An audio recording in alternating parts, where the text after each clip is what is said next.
Dear Nintendo fans, yes, you who come here to the recipe to listen to me talk about Zelda, about Mario, to listen to me react to the latest Nintendo Direct, those of you who come here to listen to the N portion of the NX podcast.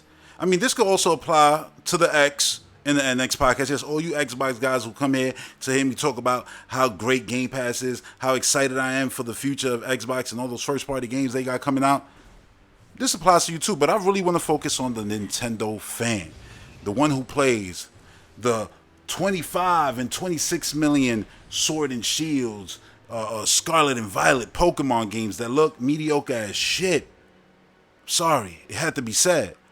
That's a lot of sales.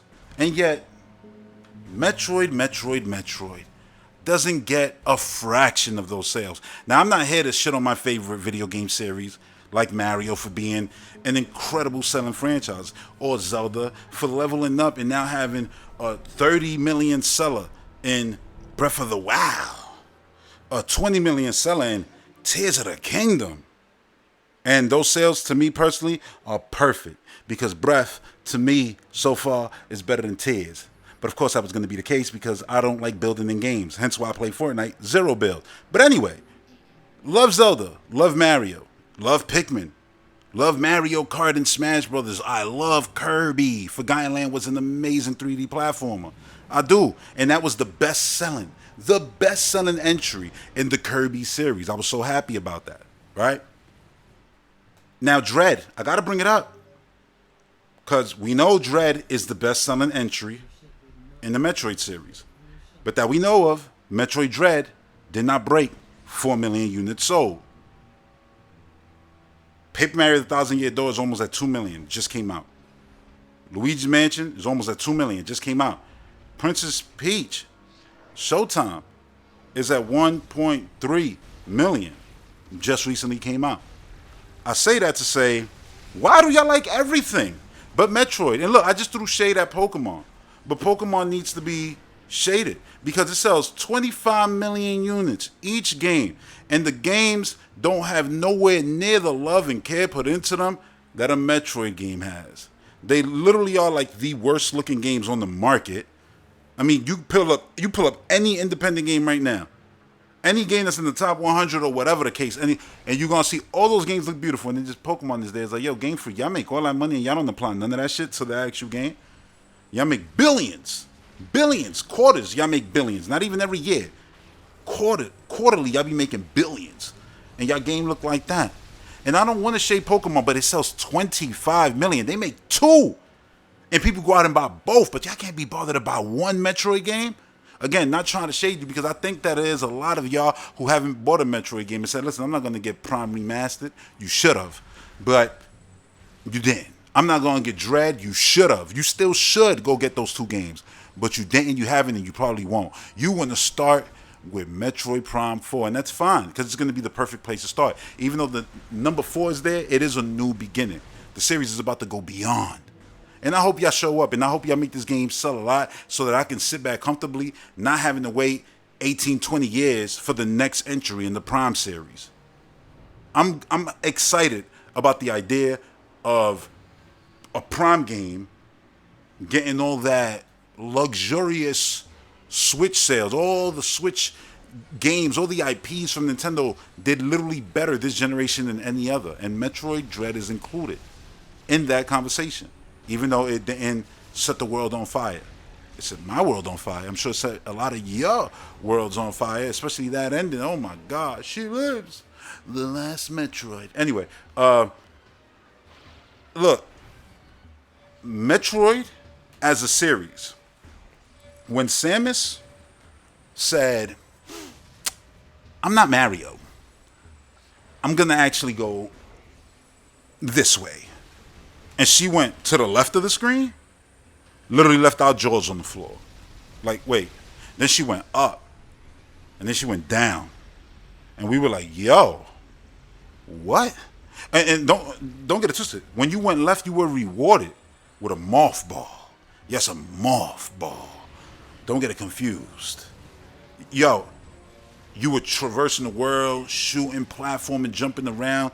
So you had your power upgrades around, your missile expansion around. So you felt kind of like, man, this is like taking Zelda and taking Mario and marrying the two. Zelda and Mario did Link and Peach dirty. They made a baby, and that baby was called Samus Aran. They didn't want to get caught, so they put a star, a bunch of star bits into a Luma, and shipped the shit out into space. And then the Luma said, I can't take care of you, and gave Samus the baby to a bunch of Chozos. And that's how the story of Metroid happened. Nah, it isn't. But if it was, a lot of you probably would actually go and buy it, right? Nah, like, yo, it's in the Mario IP. But nah, for real, like, it feels like that, right? Like the series, they are two iconic moments in time, Zelda and Mario, and then here comes Samus, and it's like it's 2D, but it's open world, and you upgrade, level up like an RPG. It was wild, and that one thing went on to literally father almost 95% of the games you love, and it's like, wait, Metroid, the game that isn't even talked about as one of the greatest of all time. And even when they talk about the first lady of gaming, they give it a Laura Croft. They don't even mention the goddess Samus Aran. How dare you? But yeah, man, Metroid, you go right now, you can't go in an indie shop and not find a bunch of quality Metroidvania games. Castlevania will come out, and that's where Metroidvania came from.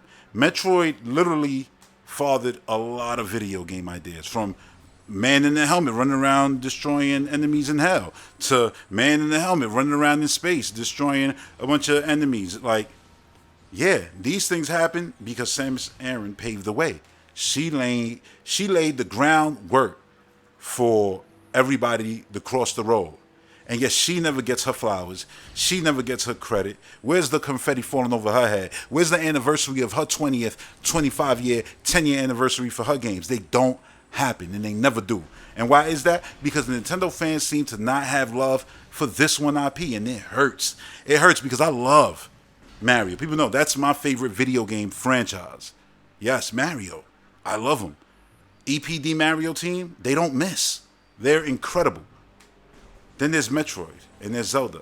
And those two always fight for the top spots. They just do. And because there is no beating Mario for me. It just hasn't happened. I don't expect it to. But they fight for the top spots. Mario and Samus. But for everyone else, that's not the Triforce. That is not. And it's never been. It's always been Mario, Zelda, Kirby. Mario, Zelda. Oh, there go Pikachu. Pokemon. You know what I'm saying? And yet, how many Pokemon clones are there? There's Digimon. People be like, Power is not like Pokemon. It doesn't play like Pokemon. So it's like, oh yeah, but it got cutesy monsters. If that's the standard to say, oh yeah, you're like Pokemon, that's kind of shitty. Like, but they not taking none of the gameplay, none of that. Like Metroidvania, Metroid Prime, like these games literally. Listen, Halo was a good-looking game. Halo became drop-dead gorgeous when the people from Retro went over there with 4. And if you don't believe me, go look at Halo 1, 2, and 3. Hell, look at the remastered versions in the Master Chief Collection. And then look at Halo 4. And you're going to go, oh yeah, I see what you mean. With the whole visor and everything, just like Samus and Prime games. This thing has fathered a lot of things. A lot of things. And yet, Nintendo fans never show up. Other console players never show up either. I gotta bring them up. You Xbox guys, y'all need to be playing Metroid. Y'all be like, I don't play Nintendo games. They make kiddie games. Metroid is right there. That shit'll make you think. That shit'll make you have it scratching your head. Like, where do I go? Looking at maps, combing through them. Like, I feel like Indiana Jones. Where do I go? And it's like, you'll figure it out. You'll get the upgrade. And when you do, you're gonna feel so great. That feeling that you get in Metroid of knowing that you need something in order to move forward in the story, to move the narrative forward, like nothing compares. Because most other games, like, oh yeah, go and beat up enemies 50 times. Okay, cool, I level up. Now I could go beat up the enemy, beat them, push the story forward. Metroid Prime is all on you. It's designed into the game. Like, you got to find this thing. You got to upgrade this thing. Sometimes it is you got to fight a thing. Or sometimes you're not strong enough because you're just not that good. So you want to go back and look for whatever you can. Power, energy tanks, missile expansions, whatever. Way to power up yourself. And then go do that fight. but it's layered, and it's so layered, you know. And then when you talk about layer, you talk about the layers of the character's movement, the character's, you know, abilities to be able to turn into a very small thing and crawl through a space, and then there's platforming gameplay within that, and puzzles within that. It's just such an incredible experience that so much love and care goes into, and yet it feels like people don't show up. So the main reason for me to make this is to basically say, I hope people show up this time. You know, it's crazy that Prom 1, you didn't hear anything like, oh yeah, that game has sold this much. You know, I just went through, and this for the people listening on Patreon, you know, like they heard it, like me go through the Q1 financials of Nintendo's fiscal year. Nowhere there was there a Dread. Nowhere there was there Metroid Prime Remastered. So that just tells me it wasn't worth putting up there. They put Luigi Mansion up there. That just came out, Luigi Mansion 2 HD. They put Thousand Year Door, which just came out. Peach, which just came out. But Metroid, nowhere to be found. So this is basically my way of saying, not to y'all Metroid fans who I know clicked on this video to listen to it, but to the ones who clicked who aren't Metroid fans, give it a chance. Give it a chance.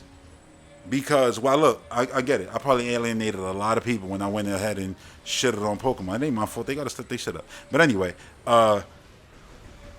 understand, like, this game, this IP, it literally, almost like a Metroid, you know, or like Phazon, has phased into all genres of video games and corrupted and consumed them with its Metroid goodness. And it just hurts as a diehard Metroid fan to know, like, Prime 4 is probably going to come out and it probably won't light the world on fire. And that'll be sad because I don't know if we'll get another one after. And who am I to be able to say, like, yeah, Nintendo, put more money into that thing, you know? Nintendo's weird, though, right? Because, I mean, like, well, that's half Nintendo, Pokemon Company, but because Pokemon Company is like, they make all that money, it seems like they put nothing into the actual games. Metroid doesn't make all this money, but then Nintendo always take this period where they're like, you know what? Let's just fund one of the most incredible, expensive-looking, coolest things we can make. And then the Metroid game comes out. And you're like, damn, these are so good, so great. And everybody who plays them are like, this is my game of the year. This is the best thing I played. This is the best thing on the Switch or whatever console, you name it. SNES, GameCube, you name it. It's like, yeah, that was my favorite thing. A Prime game, Super game, Dread, right, for these respective hardware. But that's for a few of us. For the majority of Nintendo fans, do they even know that Samus is an Inkling's friend? Because Inklings came, and I get it, multiplayer and all that, swept the world, you know, over 30 million sold, you know, between 3 games, which is wild, you know. I get it. Inklings were perfect. The advertising was amazing. It was great. And obviously that had a way bigger budget of rolling out the ads. And Nintendo knew what they had there. They did a whole show floor for that game. You know what I mean? They did a whole, oh yeah, Treehouse, look at us play this game the whole time. And they literally just captivated us. I understand that. But you got Kirby, you got WarioWare, like, you know, Wario games. So you got WarioWare, Wario Shaker, the 2D platformers. Mario, you could just throw everything under that umbrella. Mario Kart, Party, sports games, you know, all of them. 2D, 3D, RPGs, paper RPGs, RPG, like, you know, Mario and Luigi RPG. There's a lot. All these things are mad successful. And then there's just Metroid. And literally the red helmet-headed stepchild. And it's like, yo, why can't she get some love? What is Metroid doing that it's not clicking with the masses? And it's not like, oh yeah, it's way too hardcore. I agree with that in a sense. I agree to give a player an open world and say, yeah, go there. Oh yeah, it's difficult. But yeah, you're just telling them to go there. So Elden Ring, while people be like, yeah, that's mad hardcore. Is it more hardcore than Metroid, really? Right? Because I think Metroid, the aspect of asking the player to think so much may be the negative. But here's the thing, I never want that taken out. Never. Because the minute you take that out, it's not Metroid no more. Thinking, getting lost, backtracking, upgrading yourself, it's part of Metroid DNA. These are all great things. And I know they're great because all these other games took it from this. In theory, they were first to do a lot of this stuff. Metroid. And then a lot of these games do it. And a lot of these games are loved for doing things like, oh yeah, that's like Metroid. Oh yeah, that's like Metroid. And that's like Metroid. And that's like Metroid, and that's like Metroid. Wait, what the hell? Imagine if Tears of the Kingdom, Breath of the Wild, basically Open the Air Zelda came out. And people was like, I'm going to go play Just Cause, Metal Gear, Grand Theft, Saints Row, Red Dead Redemption, you know what I mean? Like, whatever. Anything open world. I'm going to play everything else. But this game is like those. But it has pieces of all of those games in one to make this one awesome thing. And it's like, yeah, whatever. They don't do that. They actually flock to Zelda. And now Zelda went from being a 7 million seller, its peak, to now its peak being a 30 million seller. A game that came out literally a little over a year ago is already at 20 million in Tears of the Kingdom. It's incredible. And I'm not sitting here acting like, yeah, that can't happen for Metroid. I hope it can. I hope that the next time we see the game, there's enough things there to take the game beyond a Prime game that gets us, the Metroid diehards to go, oh shit, wow, that's amazing. But to get people who aren't interested in the series, like, oh no, I gotta play that. I gotta try that. Like, it needs that. It needs that a lot. And you can say, oh yeah, Dread was kind of that. Yeah, Dread was that. But that was a 2D game, not the 3D game, but it's still Metroid. I understand that. But it didn't go that further than Prime 2 from what we've seen. And should it have? I think so. I think that's one of the best Metroidvania games out. And it's literally Metroid. But yet, people will be more excited for Silk Song. You know what I'm saying? Than they will be for the next entry in the 2D Metroid series. And that's just sad to me. Especially when I think the world of this IP. And I know many of you listening to this think the world of this IP. And just me even talking about this probably has you in this like down state. And I'm not trying to have you down. My whole point of talking about this is just to maybe, get comments and see like why aren't you into Metroid? Why haven't you tried playing the Metroid games? You know what I mean? You got a lot of games you can play right now in the Nintendo Expansion Pass. You got literally the beginning, the first game you could play. And that includes Zero Suit Samus, which I was just talking about. Will she be in Prime? Like, will you be able to, get outside your suit? And I saw a lot of people had great comments with that game. Like, somebody was like, yeah, make it like a horror thing when she's outside of her suit. Somebody else said, make it an espionage thing like Metal Gear. And I said, both these ideas, yes to both of them. One part of her being in her Zero suit could be her sneaking around, and then the next part, she actually has a weapon or whatever the case may be, and now it's a horror game. You don't got a lot of ammunition, you can't really take a lot of damage because you're not in your power armor, but you can fight back, and it's more of a horror thing, almost like Resident Evil or something like that, right? Like, yeah, I could see stuff like that for small sections of the game before you become full-blown Samus Aran, badass bounty hunter of the galaxy, right? Of the universe and all that. Like, I can see them doing stuff like that. I would love to see it. But I really want to know, from the folks who haven't played Metroid, what's keeping you from playing? What's keeping you from going on the Switch Online and playing the old games? What's keeping you from getting, Metroid Prime Remastered? It was cheap too. Such a great masterpiece of a game. Sold at literally like sold as one of the best looking games on the Switch. And then to have nobody show up for it kind of hurt me a bit. It kind of hurt me a bit, but it is what it is. It is what it is. I ain't gonna sit here and dwell on the past. I just want to focus on the future, and that's on, are you buying, Metroid Prime? Are you waiting for that to come out, play that, and then go back and traverse through the series and get back up to 4?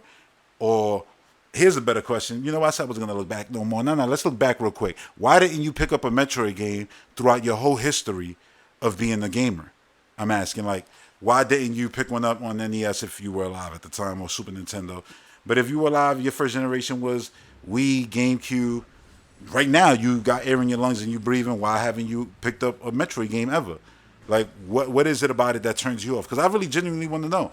And if I get enough comments, I might make a video about everything that was said about it. Like, this is what people, actual Nintendo fans, because I want to hear from y'all. We're all Nintendo fans here. You could, again, you see I shitted on Pokemon games, right? And I like the IP of Pokemon. I just don't like the games because I just don't think the loving care is there for the IP when it comes to the games. But I love a lot of Nintendo games, and I gave you my reason why Pokemon I don't like. So what's your reason for Metroid? Because again, you could like Pokemon, Zelda, Mario, and be like, don't give a damn about Metroid. Or you could love Metroid and be like, yo, Red, I subscribe to you because of Metroid. And I'm like, awesome. And I love Zelda too, so I enjoy you talking about Echoes of Wisdom. Cool. But honestly, bro, I cannot agree with you at all. Mario sucks. And I'm like, damn, why you gotta do my man like that? My goddamn red hat plumber. Why you gotta treat him like he the other red hatted stepchild? You know he not, right? No. But in all seriousness, like, I don't like Mario. It's like, fine. You know? It's a statement, sure. I don't agree with it, but it's you, and you do what you do, right? And that's cool, fine. You don't like 2D Mario, you don't like 3D Mario, you don't like mainline Mario games. Got it. Tried the RPGs, didn't care for them.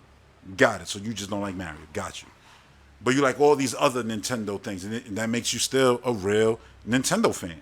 Genuine, honest to God Nintendo fan, right? So I'm not trying to like shade anybody, because you could love you could be a Nintendo fan and hate their most popular IP is the point I'm trying to make, right? I understand that. But it's just weird, like, for the amount of Nintendo fans they are, and we see it with Mario Kart, 63 million sold, whatever. We see it with Mario Odyssey, 28 million sold, about to hit 30, Zelda, 30, Animal Crossing, up there, like 50 or whatever, you know what I mean? Like, it's crazy. And Metroid can't even scratch 5 million ever in the history of it existing. That part is the weird part to me. Like, there's not enough for us to get 10 mil easy with this IP. And I get it's a single player thing, but again, I point to all these other games that are single player and they just take off, like a Zelda, like an Elden Ring. So I'm hoping that happens now with Metroid. Like, maybe that's what we need, more people to point at Metroid and say, yo, this is one of the hardest, and by hardest I don't mean difficult, I mean like hardest as in dopest, illest, one of the hardest IPs ever made. Influence mad shit. Get that shit. Play it. Enjoy it. Love it. Like it. Why not? Why you hating? Like, why are you a Metroid hater? That's my question. Why you be hating on Metroid? Why you ain't getting Metroid Prime 4 Beyond? Why you not looking forward to the future of the Metroid series? Why didn't you help us get Metroid Prime 4 Beyond earlier? Because you didn't buy Prime 3. Yes, I'm shading you now. No, I'm not. I'm genuinely not trying to shade nobody. I just genuinely want to know, what about this IP is unappealing to you as a Nintendo fan? So yeah, that's it. That's all I pretty much wanted to talk about. And yeah, that's going to do it for this one. So for my Patreon, for my YouTube subscribers, I appreciate y'all. Thank you so much for, making this platform what it is today, because this doesn't happen without the support of my patrons and you guys subscribing and watching and liking and enjoying the content that I'm putting out. Yeah, man, I appreciate it. And yeah, I'll see y'all on the next one. Thanks for tuning in. Peace.